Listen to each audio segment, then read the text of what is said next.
Guava, good morning everybody. Today we are going to make some stir-fried Japanese noodles, which is basically just some udon noodles.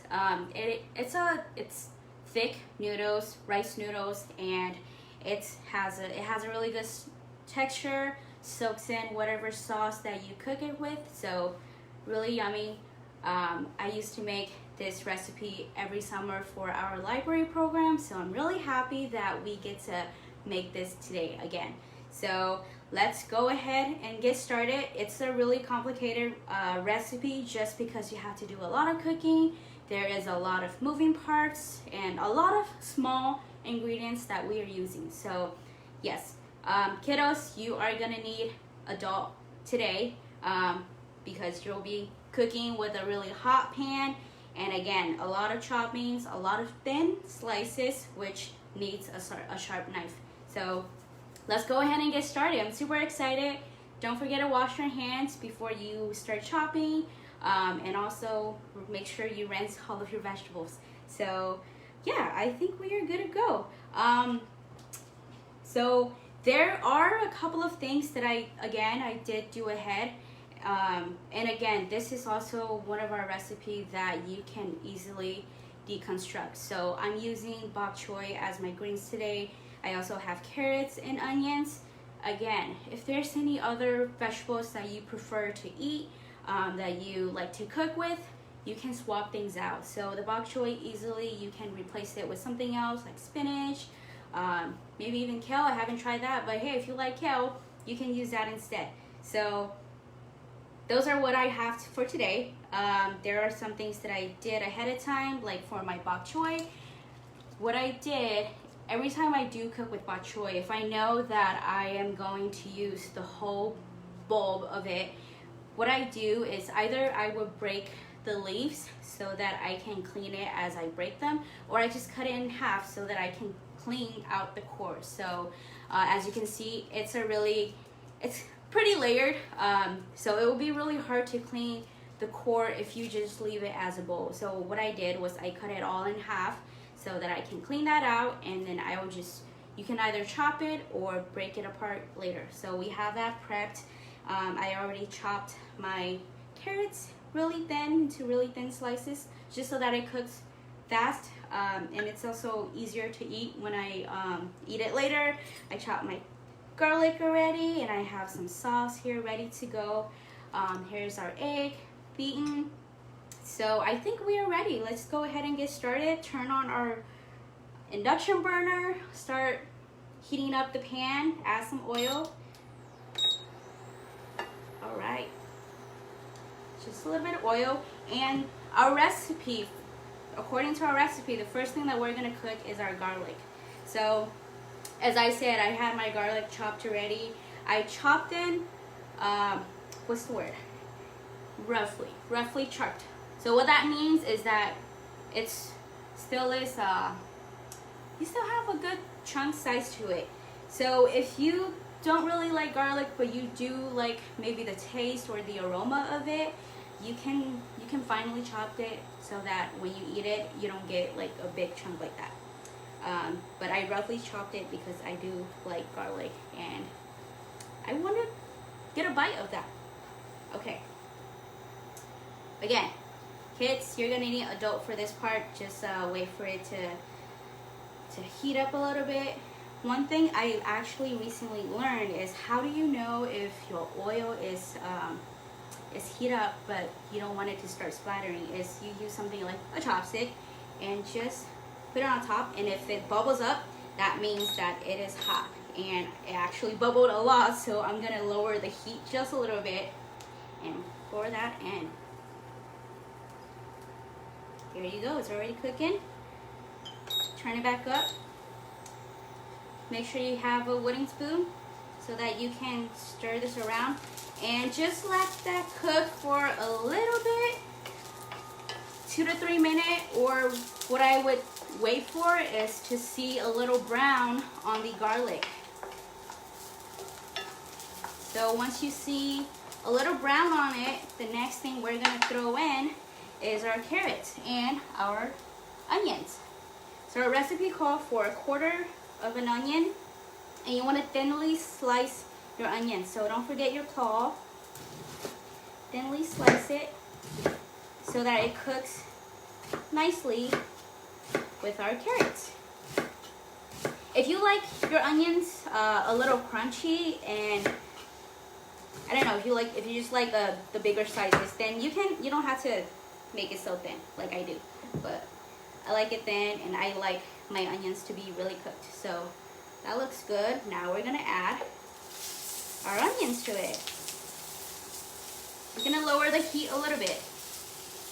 And here's our carrots. Mix it up, mix it up.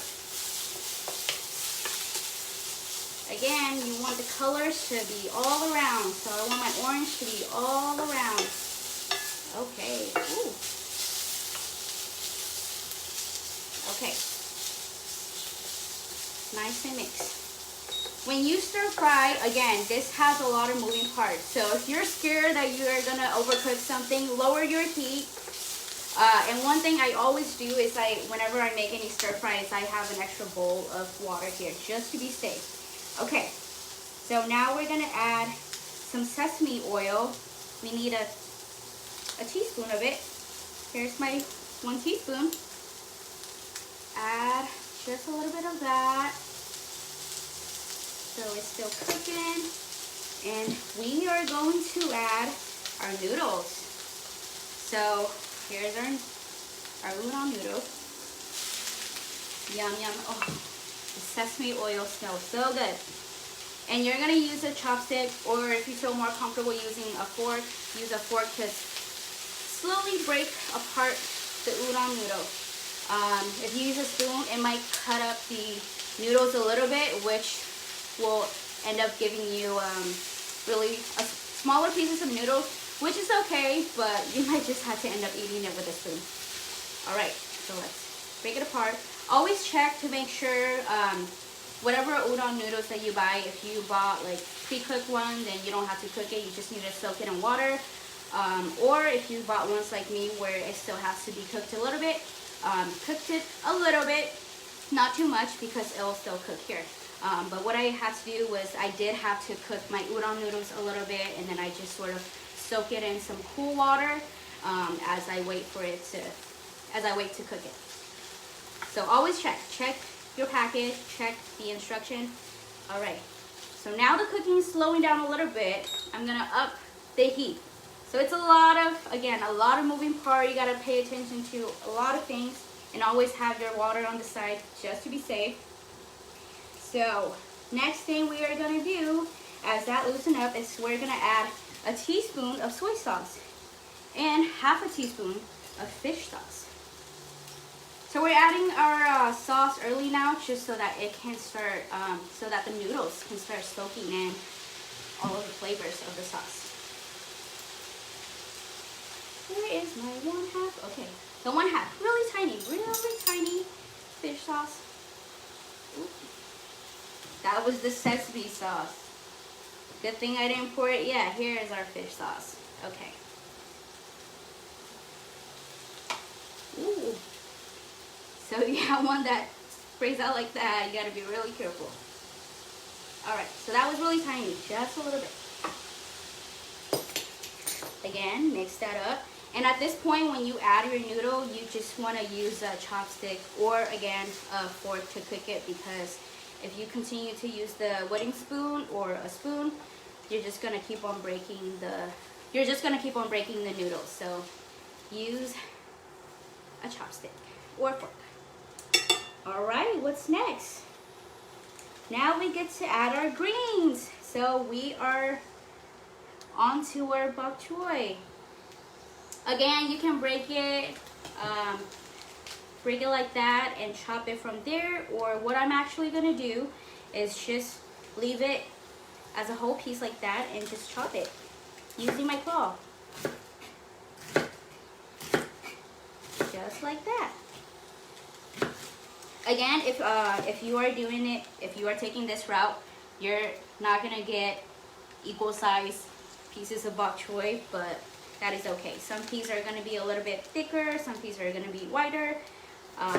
That's okay with you. then go ahead and do it my way. If not, then you can break the leaves apart and then chop it from there. So let's let that cook a little bit. Smells good. Now it's time to add some color to it, which is our greens. So let's slide that in. Turn that around, okay? So it's getting a little more quiet. I'm gonna turn up the heat a little bit more. And what I'm actually doing, if you can see, is I'm trying to bring the noodle to the top and stir the greens to the bottom, especially the bulk, so that white part of the bok choy, because it takes a little bit longer to cook. So I want that to be cooked a little more. So I'm gonna try to put it at the bottom so that it cooks a little bit more. And then the green part eventually will just soften up. All right, it's getting real loud, so I'm gonna go down again. Go down with the heat again. Again, a lot of moving part, kiddos. If you just want to stick with stirring, you can do the stirring, or you can do all of the chopping as the adult is doing the cooking. Okay, so I noticed that it is a little bit dry at the bottom, so I'm just gonna add just a little bit of water just to slow down the cooking a little bit. Woo! And what happens when you do that is that you are taking away a little bit of the taste of the sauce, but you can always add more at the end. Okay, so we have that. We have the vegetable. Next thing we're gonna do is cook the egg. So before I start doing that, I want to make sure that the vegetable and the noodle are cooked. So I'm gonna turn up the heat again. So this is I'm walking through every little step with you all. With all the instructions, just to make sure I'm doing this right. If this is your first time making it, you'd rather be safe than sorry. So it's okay to turn up the heat or turn it down here and there. But if you've done this before, just throw everything in and go as fast as you can. All right. And there are some parts of the pan that is a little more dry, and so it's charring up, I don't know if that's a word, but it's charring the vegetables and the noodle a little bit more, which is okay as long as it doesn't burn. It's okay for it to char a little bit because that gives your noodle, your dish, more taste. So that is okay. And if you do see it start to dry up even more, what you could do is, if you see what I'm doing, is just use my chopstick and sort of just scoop it so that that becomes like a flavor. It's just like another flavor, and it goes around the rest of your noodles. All right, so as this is cooking up, make sure that you have a bowl on the side that is going to be ready to take all of this in before we add our egg. And your sign for when this is ready is, if you look at the white part of your bok choy, if that is cooked, if most of them are cooked, then you're ready to transfer it to a bowl. So I'm just waiting to make sure that all of those pieces of my bok choys are cooked before I move them over. Up, scrape, scrape. Make sure that goes around. If you don't want to use water because you don't want to dilute the taste of the sauce, you can add more oil. I just don't want to add too much oil, so I use water instead because it dries up a little bit faster. All right, okay, I think it's ready. So we're just going to turn that off for a little bit. If you are cooking on a gas stove, just lower it all the way down. And here's my bowl. We are going to safely, kiddos, we're going to safely move this over to our bowl, transfer the noodles and vegetable over. Okay, so some pieces are getting stuck a little bit, so that means I'm gonna need more oil when I add my egg. Oh, the silence. And it's okay if you have some noodles in here or some veggies that are still here. It'll just give your egg a little more flavor, right? So we're back here. Make sure that we add oil before we turn on the heat again because it's gonna burn really fast. Okay, back on. Lower the heat. And because it still is really fresh and it still is really hot, I'm just gonna go ahead and add my egg to it. There you go. Yum, yum, yums. All right, turn it up. And what I'm gonna wait for is for the eggs to cook at the bottom. I still want it to be a little runny. So I don't want it to be completely cooked and scrambled before I add my noodles back into it. I just want it to cook a little bit at the bottom and for it to still be kind of runny, so that when I add my noodles and my vegetable back to it, the eggs will coat the noodles. So just like that. That looks good. And I'm gonna add my vegetable right back into it. All right. And now what you do is you break the egg. So you scramble the egg, turn back the heat, scramble the egg, mix it up with the noodles, let it coat the noodles and the vegetable. Will you look at that?